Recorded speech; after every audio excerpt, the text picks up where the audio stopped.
Hey, badass business owners, welcome back to the show. Today, I want to continue down the path of our profit and loss statement because nothing is better than understanding our business numbers.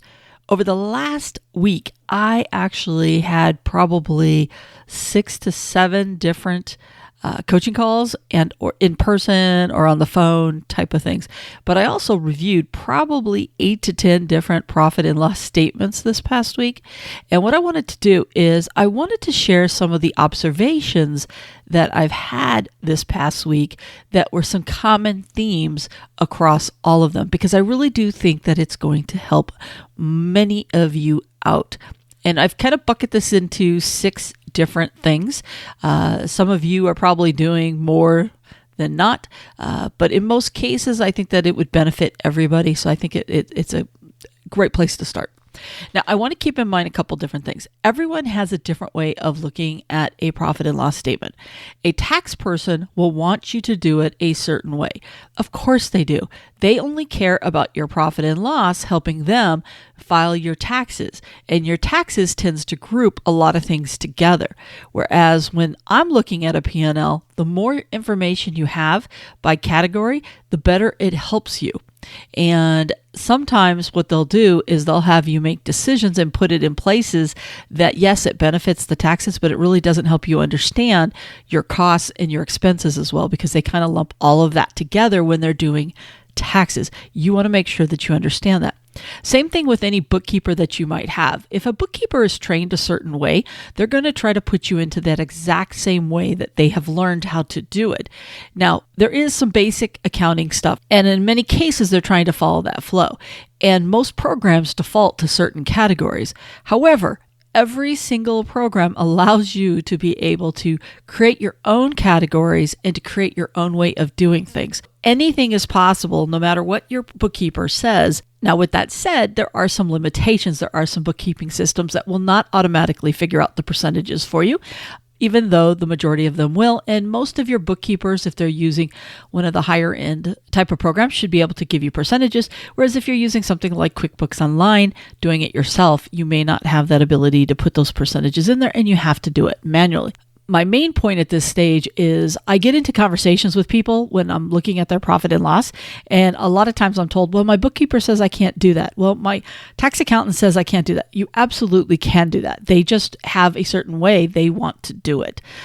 So I just want to kind of get that piece out there first and foremost.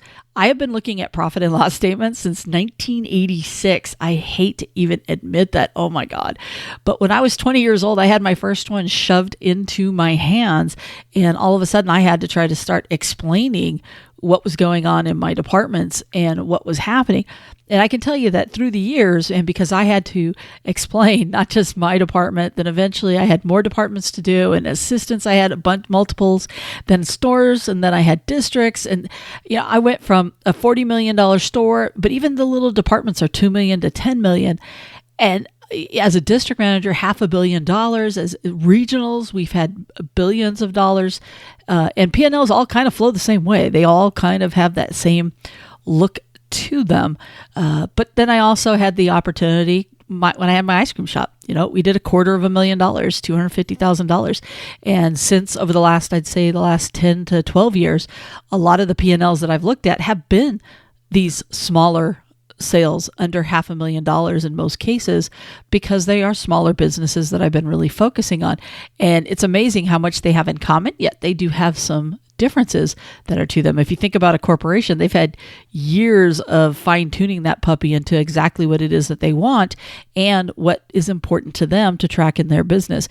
Whereas as a small business owner, in most cases, you guys are just figuring this out, or somebody shoved something in front of you and said, this is the way it needs to look. And the reality is you can tweak that thing to be whatever it is that you want to do. So just please know your P&L is there to help you make the best decisions for your business.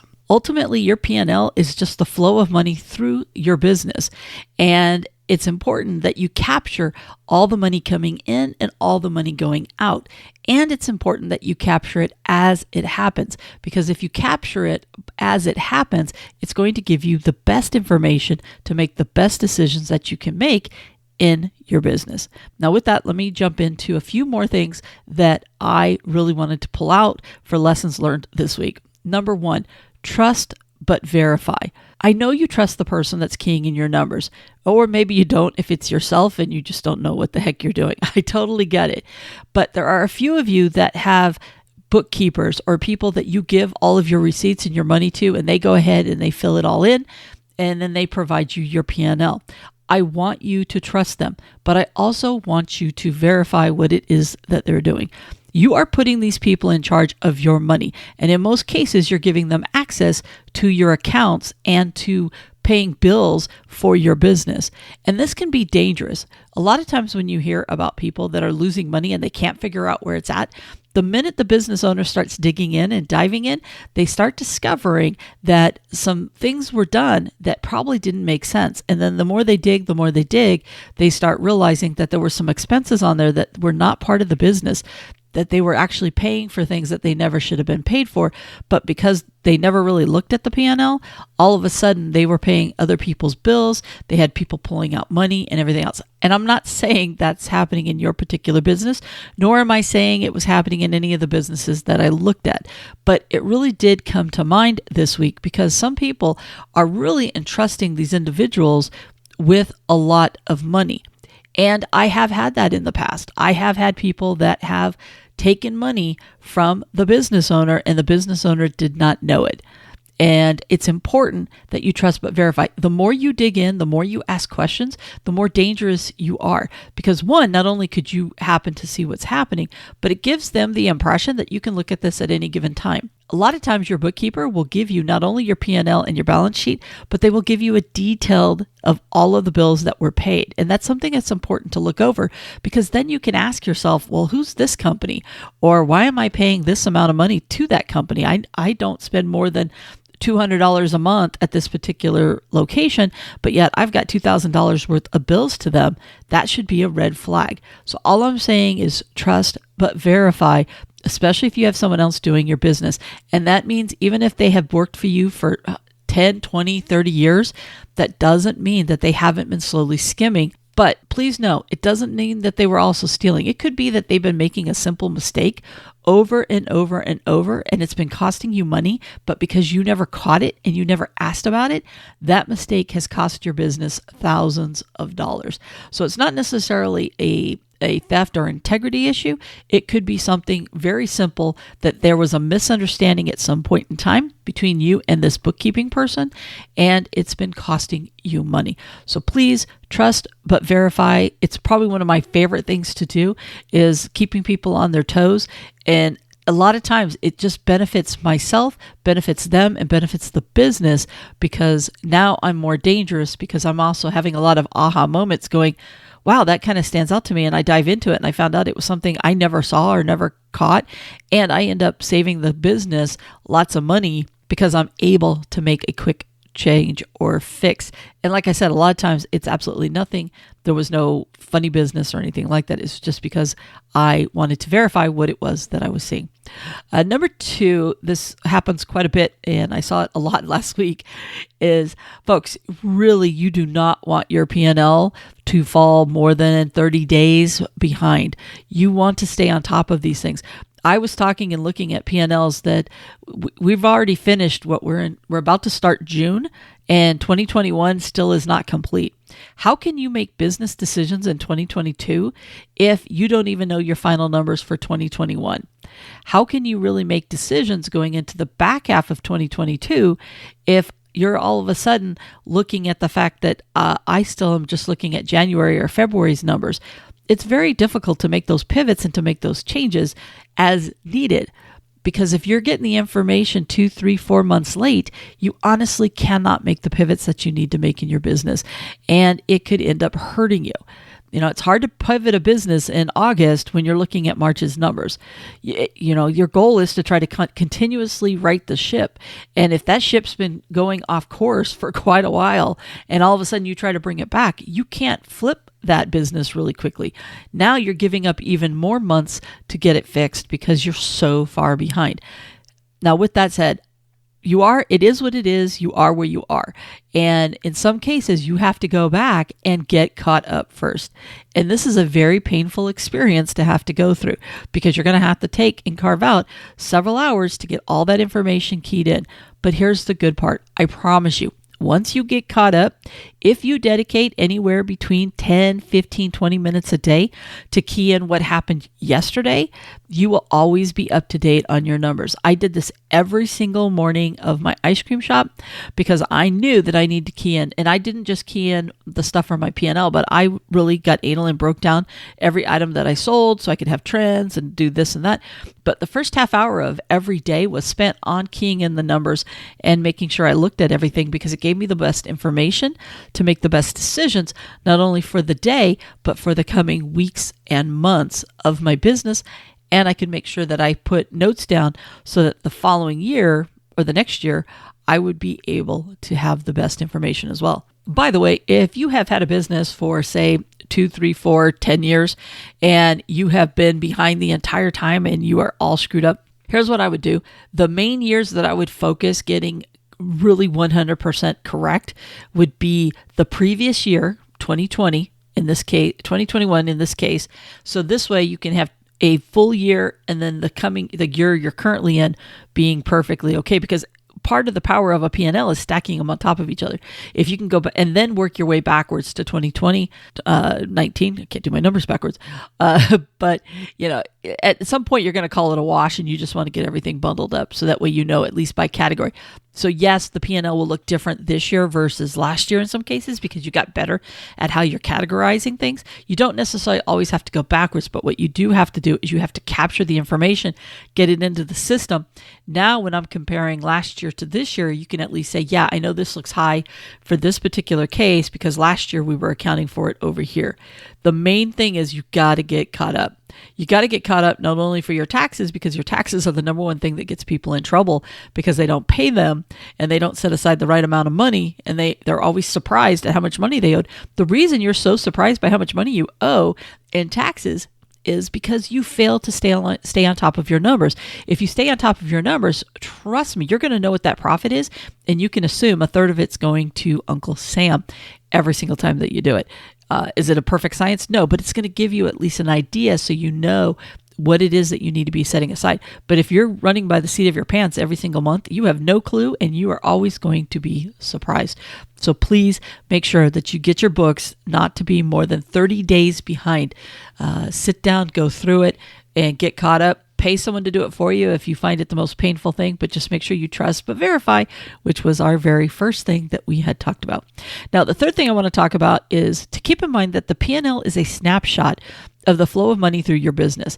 And some monies might lose money due to large purchases that you make in order to get the business ready for the next month. So you have to pre-order materials now for the sales coming up. That's very common. You see it a lot in people that sell products, but you also see it in people that do large projects. For example, if I'm a landscaper doing a big paving job, I probably have to order those pavers 6 weeks in advance, in which case I got to buy those pavers today, even though I'm not going to collect all the money until I actually do the job. In some cases, you can pre-collect some of that money to at least cover those costs, but just know that that's going to skew the months. And it's okay that you have that. You're going to have some months where you make more money than other months. And you might have a month once a year where you just want, maybe 2 months out of the year where you have a big loss that it looks like. But that's because those are the 2 months that you purchase in advance large chunks of money. Eventually, you want to get your business to where it stays steady and you can kind of purchase as you go. But in most cases, if you're going into season, there's almost always at least 1 month where you have to purchase a lot of materials or ingredients or whatever it is, product, in order for you to be able to do those sales. So please know that it's a snapshot in time. What you're looking at is you want that monthly view because that's going to be able to break down so you can see what's happening in each of the months so you can better plan. But your year-to-date number, in most cases, depending when you're looking at it, is going to give you a clearer idea of what your gross margin is, what your percentages are, and how that flow of money is going. But you want it for it to happen. There are 2 types of accounting methods. You have the accrual method and you have the cash method. The majority of you should should be on the cash method. The cash method is when you're capturing it as you pay the money. So if you buy it today, you capture it today. If you get the money, you capture it today. The accrual method is done where people will go ahead and capture money they have not received yet. So maybe they're not getting paid for a while, but they're still going to capture those sales today. Or same thing where they haven't paid the bill yet, but they're going to capture that payment even though they're not going to do the money next month. For most of you guys that listen to me, most of you are going to be on the cash method, which is just at the end of the day, capture it as you spend the money. As you get the money and as you spend the money, just capture it in your P&L. It's going to be the cleanest way for the vast majority of you because you're not doing these fancy tricks of pushing off payments and collecting and all this other weird stuff.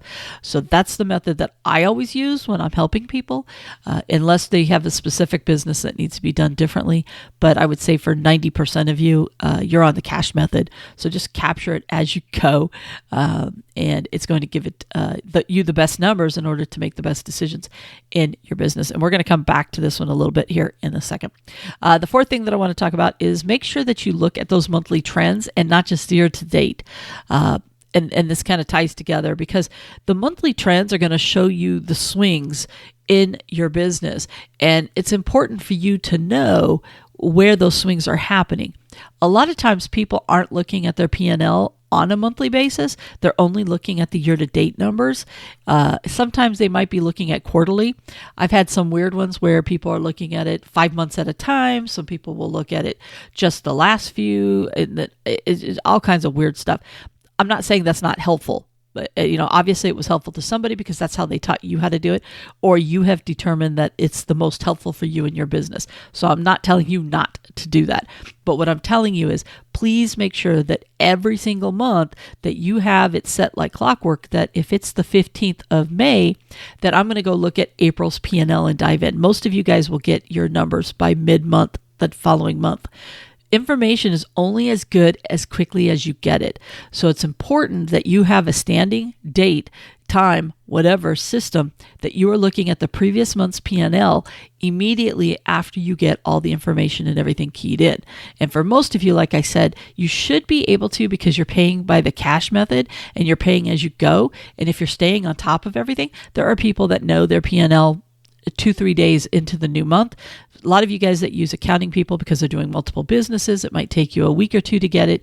But at the end of the day, please make sure that you're looking at it monthly and year to date.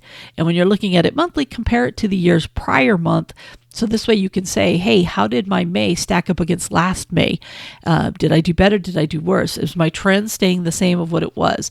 My year to date, are my numbers kind of getting closer? If I spend a lot of money in January and February to get ready to go into the spring, as I get through those spring months, that number should be coming more in line because you might be pre-buying a lot of stuff to be able to go into it. Your numbers get better. So please make sure that you're looking at the monthly trends, not just the year to date, because I think that you're going to miss out on some very valuable information if you're not doing that.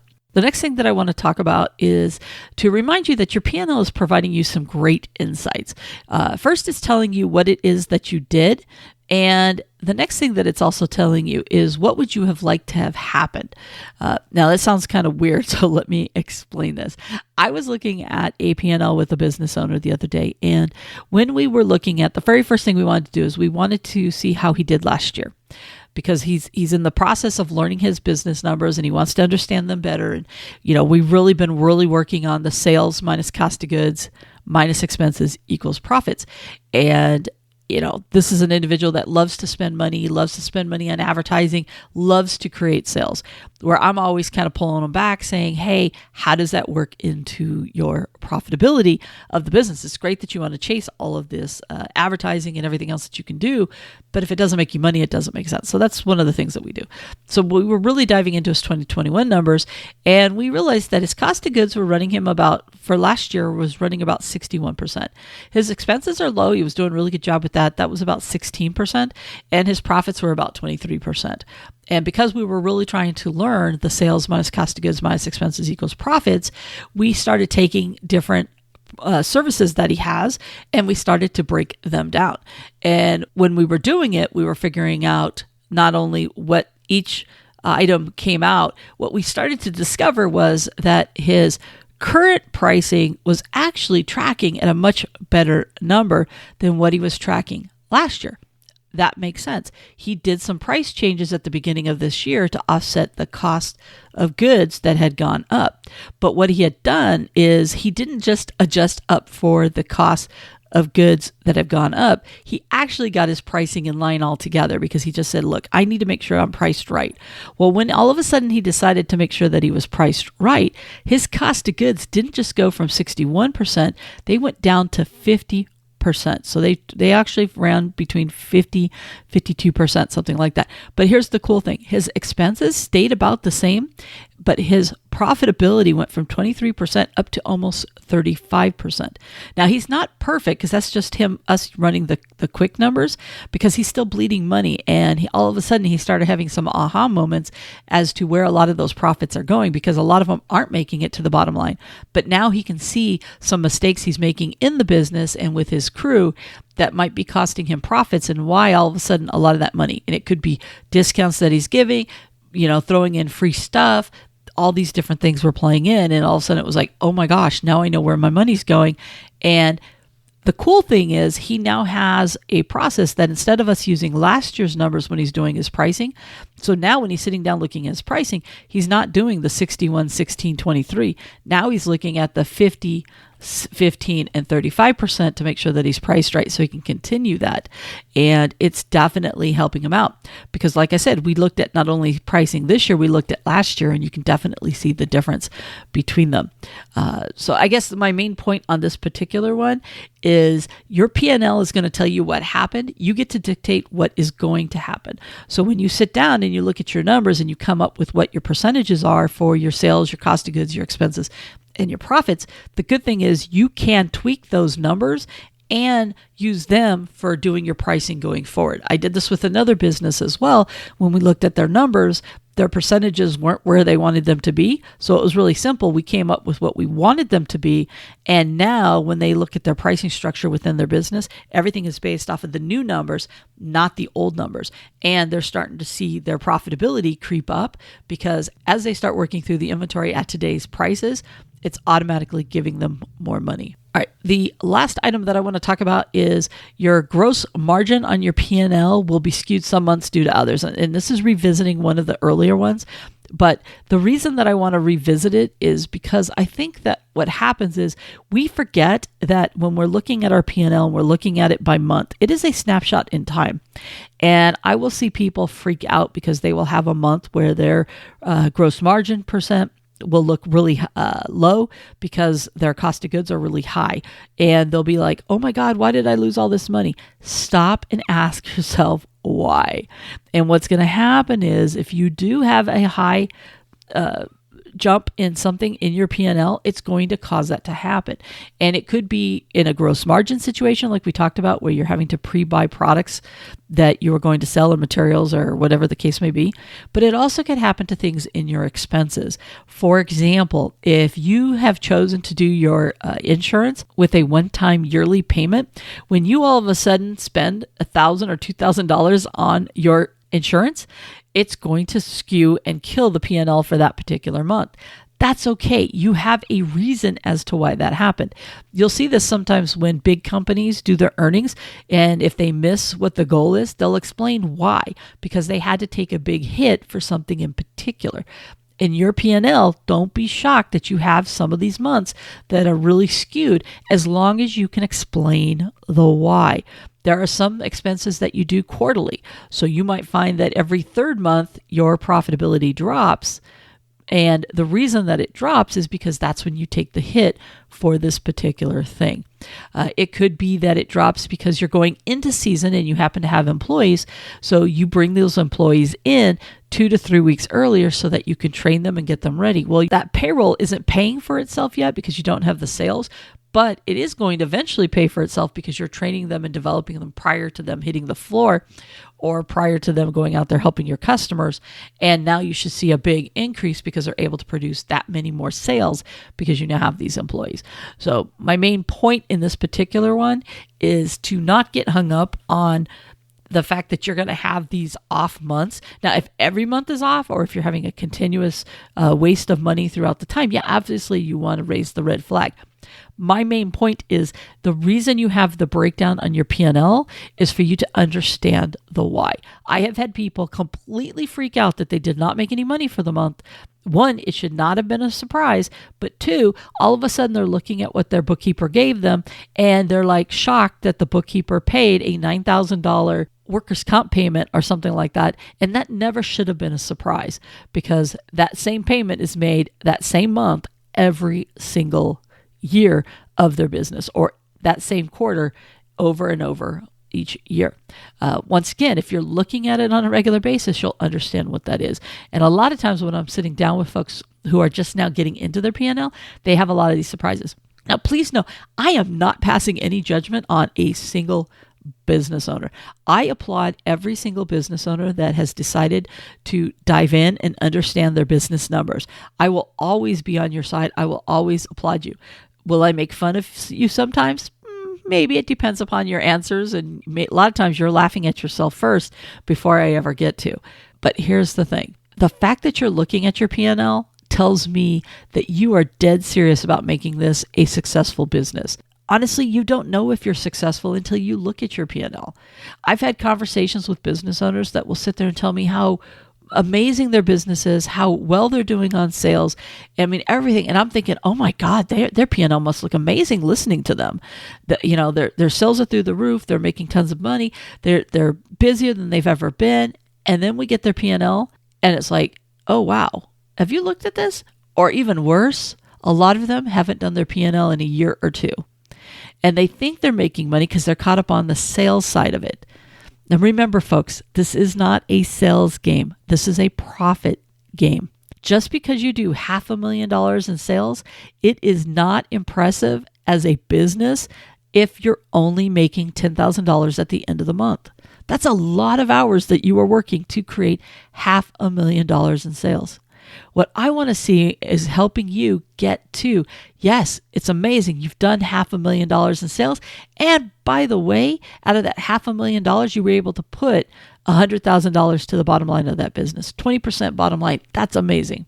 Everybody's number is going to be different, by the way. Some people will have a 10% bottom line. Some people will have a 30% bottom line. Some people have a 50% bottom line. People ask me all the time, what's the right number? For most of you, it's going to be somewhere between that 20 to 35%. I think if you can push for 30%, that's a great number to push. But depending upon your business, if it's very heavy product cost or very high cost of goods, that's going to be very difficult to do. If you start getting into a brick and mortar, it's going to go down. That's why I tell people all the time, don't get excited about doing brick and mortars or warehouses until you have a very healthy profitability, because it is going to kill your profitability the minute you have a brick and mortar, because now all of a sudden you have thousands of dollars a month that go out between the rent, between the utilities, between all the other costs that are associated, between having people have to man the thing. I'm telling you, brick and mortars are not what people think they are. You've got to make sure you really have a healthy bottom line before you ever go down that path. And that brick and mortar is going to create tons of sales to make it worth you giving up all of that profit in the first place. All right, I've been going on and on. Like I said, I've looked at a lot of them, and I just wanted to point out some of the most common things I continue to see as I'm going through this, because my mission is to help you guys make more money. And I know that if I continue to share what it is that I'm seeing, it only helps you. Even if you only grab one of these nuggets. I mean, today I think we went over, I said I was going to do 6. I think I did 7 or 8. Even if you only walk away with 1, maybe 2 of these nuggets, it's going to help you be more profitable. Everything I do is about how do I help you make more money tomorrow than what you made today. But I need you to do the work. All I can do, I can lead you to that water. I can tell you how wonderful and great that water is. I can show you how that water will make you more money. But it is up to you to take the actions. It is up to you to drink that water. It is up to you to make the decisions that are right in your business. The person in the mirror is the person responsible for the profitability in your business. You are listening to me today. You are listening to other podcasters. You are watching YouTube videos. You're doing all these things because you know at the core that you want to make more money, that you're tired of working 60, 70, 80, 90 hours and not making any money. It's time for you to use those hours wisely and start figuring out, how do I make more money in my business? And sometimes you got to rip the Band-Aid off take off the scab so it can start to heal. And part of it is you got to get these numbers caught up. You guys have got to get your bookkeepers to get caught up. You need to dive in and question your bookkeepers. You need to make sure you yell at yourself if you're your bookkeeper. But at the end of the day, garbage in, garbage out. If you've got garbage going into your P&L, what you see on your P&L is going to be garbage. I looked at a P&L last week that looked amazing to me. And the minute that I found out that half the stuff wasn't even keyed in yet, it went from amazing to, oh, now I'm going to be disappointed no matter what I see. And it probably would have been great, but now I know that there's tons of money that was never going to be in there. Now, I'm excited because I want to see what that looks like when it's all said and done, because I still think it's a wonderful business. And I think that, they're still going to have some amazing numbers.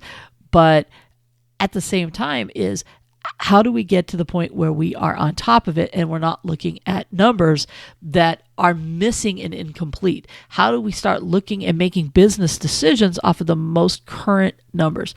Folks, you cannot make decisions in your business using poor information.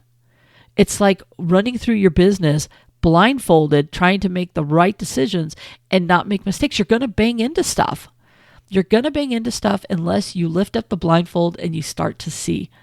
All I'm asking is for you guys to lift up the blindfold on your profit and loss, and let's start understanding this puppy, okay?